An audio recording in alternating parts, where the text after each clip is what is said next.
আসসালামু আলাইকুম প্রিয় দর্শক, আমরা মাছ শিকারে চলে আসছি মিরারগাঁও সাইফুল ভাই পুকুরে। 13,000 টাকার পয়েন্টে সকাল সন্ধ্যা খেলা হচ্ছে। আমরা ইতিমধ্যে দেখতে পাচ্ছি এক শিকারী ভাই বিশাল একটি মাছ হিট করেছেন। মাছটিকে তার আয়ত্তে আনার জন্য আপ্রাণ চেষ্টা করতেছেন। আমরা দেখতে পাচ্ছি এখানে প্রচুর দর্শক মাছ দেখার জন্য দাঁড়িয়ে আছেন, বসে আছেন। দেখা যাক শিকারী ভাই শেষ পর্যন্ত তার মাছটি ওঠাতে পারে কিনা। আমরা শিকারী ভাইয়ের মাছটি উপভোগ করি। ধন্যবাদ।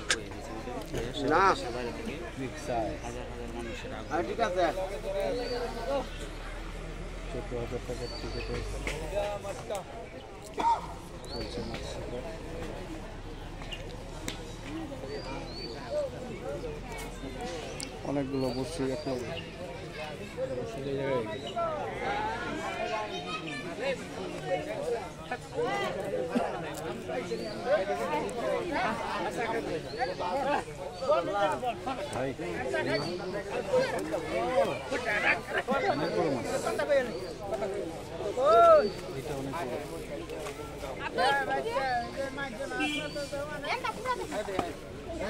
কথা বলো না।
রুই রুই রুই